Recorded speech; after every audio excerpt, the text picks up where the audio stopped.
Hello, my name is Alicia, and welcome to my Unnoticed Evil channel.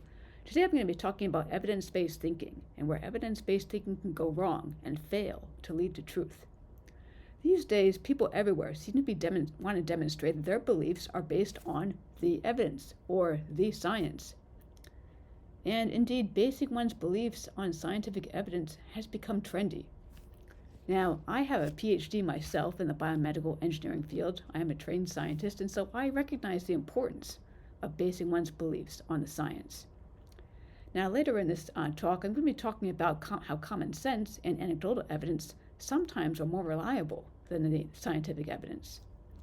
Now, as culture places increasing value on scientific evidence-based thinking, people can still find ways to justify their erroneous beliefs and make it look like their erroneous beliefs are grounded in the science. For example, proponents of the body positive movement often have some data up their sleeves to justify their beliefs that you can be obese and be perfectly healthy. Check this out. On an all-new Dr. Phil. Has the body positivity movement gone too far? Based on science, if you're overweight, you're at risk for diseases. I disagree with you. So you would reject the science. People of a higher weight are more likely to survive heart attacks.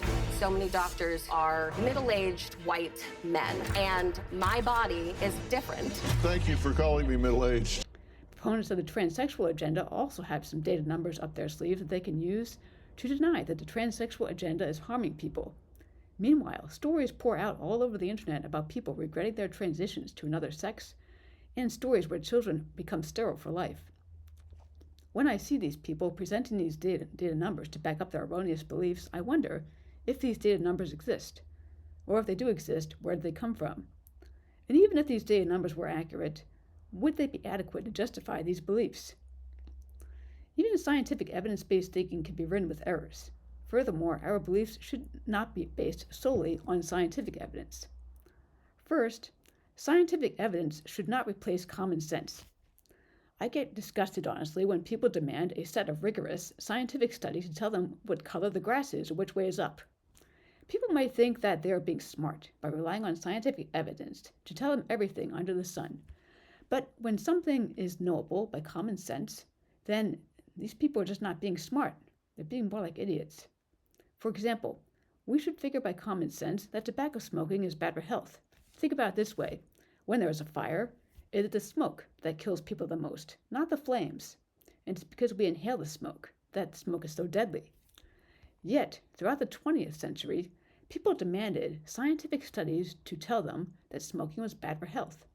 Now, the least they could have done was assume by default that tobacco smoking is bad for health until scientific studies show otherwise, but that was not the case. Nowadays, some people demand scientific studies to tell them that what they eat every day does affect their health and affects their risk of serious diseases like cancer. But you see, when you depend on scientific evidence to tell you something that you should know by common sense, you're just not being as smart as you think you are.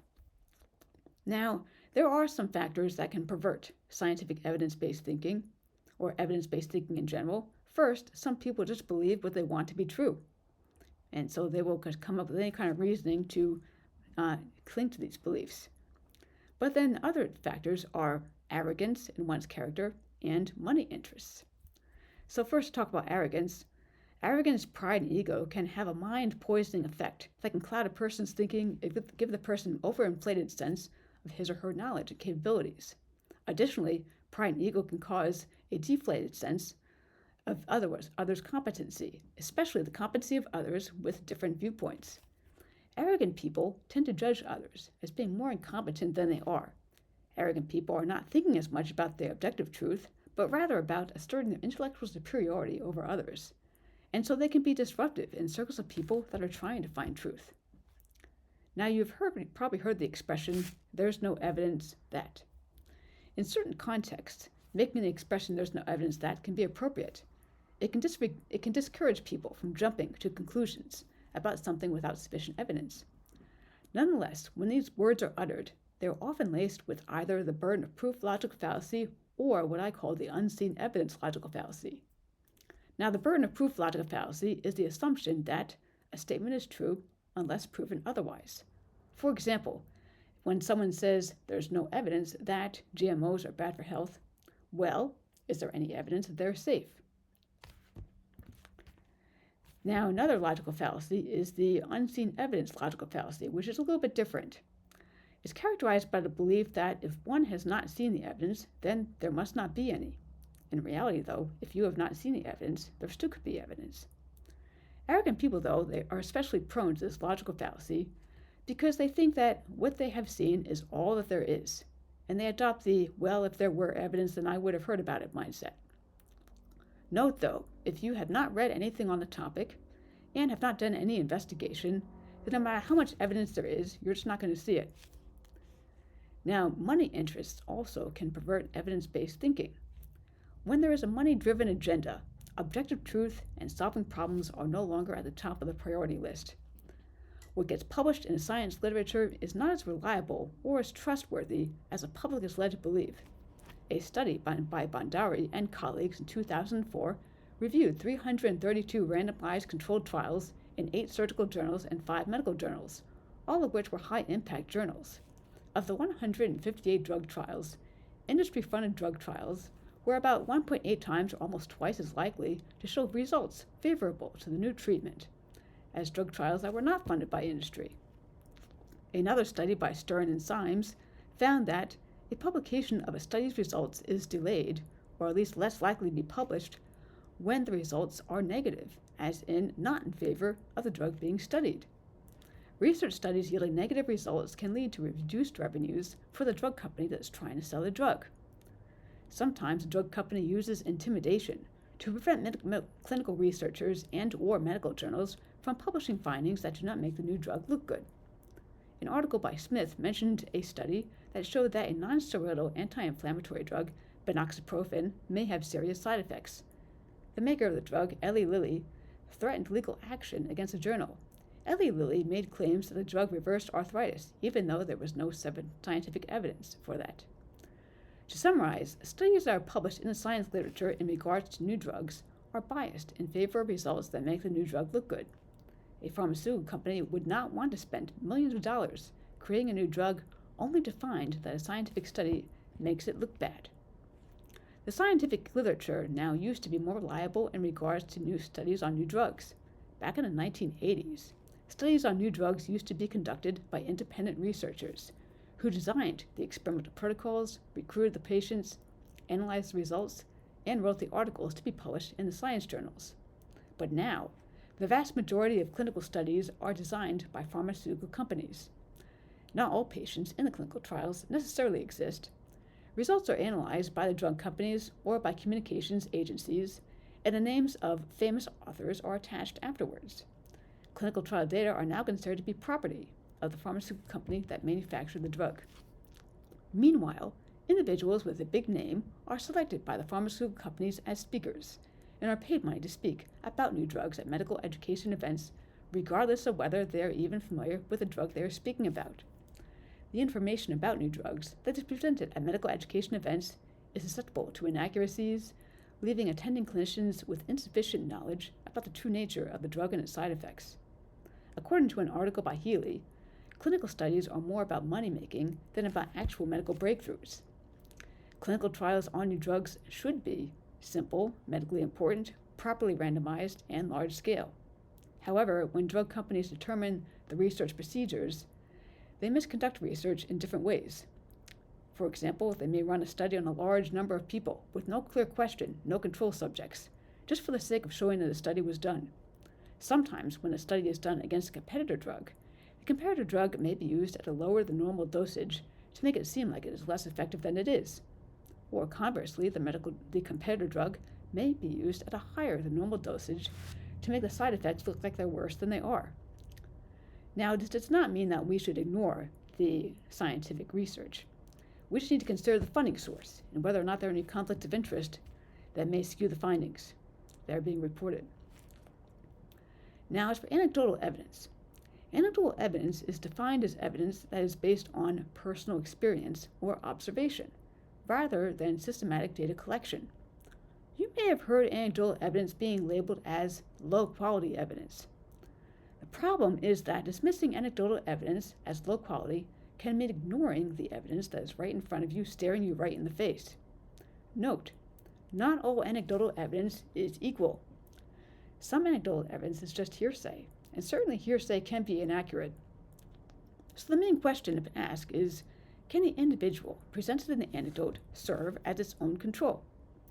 So as an example anecdote, let's say my grandpa smoked all his life, and he lived to be 90 years old. Therefore, I say smoking is not bad for you. Now, this anecdote serves as low-quality anecdotal evidence because the grandpa in the story cannot serve as his own control. We don't know how long Grandpa would have lived if he had not smoked. We also don't know what Grandpa's health status would have been throughout his life if he did not smoke. We just don't have access to the information in that alternate reality. Therefore, this is lower quality anecdotal evidence. But now let us say that a woman named Stacy is obese, and she's been obese her entire life. Stacy does a dietary change and loses all the extra weight. This anecdote actually serves as pretty significant evidence that a dietary change can be effective for weight loss, though perhaps not adequate evidence it will be effective for everybody. But now let us say that other obese people try the same dietary approach and get the same results. Now the anecdotal evidence adds up. Here we have higher quality anecdotal evidence because here the individuals can serve as their own controls, because we know what their status was before the intervention and also after the intervention. People like to think that the science presents better evidence than anecdotes, and it should. Normally, scientific evidence would be higher quality than anecdotal evidence, which can be rid of many errors, including errors due to our personal biases. But this is not a perfect world. Science can be corrupted by money interests. Clinical researchers have reported attempts by the pharmaceutical sponsors to intimidate them into refraining from reporting certain serious side effects that they observed in clinical trials. Sometimes, when anecdotes contradict the science, the anecdotal evidence turns out to be more reliable than the scientific evidence. When adverse findings in clinical trials are underreported, the science literature will no longer accurately convey the side effect profile of a drug, and anecdotes will emerge that show side effects not reported in the science literature. So let us say that you are a physician and you regularly follow the science literature in regards to the drugs that you are prescribing. What if your patients present with certain adverse reactions to the drug that there was no evidence for in the science literature? Which do you believe, your patients or the literature? You can see here that labeling anecdotal evidence as low-quality evidence in a medical context can lead to medical gaslighting. So it can seem reasonable to say that the science literature presents higher quality evidence than anecdotes. But this is just not true in all cases. By labeling anecdotal evidence as low-quality evidence in a medical context, you are implying that you will dismiss the evidence right in front of you, staring you in the face, and would rather believe a publication written by people you have never met based on a study that may have a conflict of interest with the funding source. So there are some risks to, of course, dismissing all the anecdotal evidence, and so we just need to be discerning both of the anecdotal evidence but also of the scientific evidence. Now, in a broader context, outside the medical context, anecdotal evidence also can be important. When people gain wisdom with age, a lot of the wisdom is acquired with personal experiences and personal observations. So to dismiss anecdotal evidence as low quality is to banish a major source of wisdom. So to conclude, what makes you look the smartest is not always what solves the problem. When people have pride and ego issues, they're so obsessed with always being right and always looking smart that they're not thinking about solving the problem at hand anymore. Everything is always about them, not the people that the problem is hurting. In contrast, a person with no pride and ego issues is more open to the possibility that he or she is wrong and is more aware of what he or she does not know. Such people are willing to admit that they are wrong when they are wrong, and they want to be corrected. People with pride and ego issues despise correction, and this is why pride and ego issues are a major factor that can cause evidence-based thinking to go wrong and fail to lead to the truth.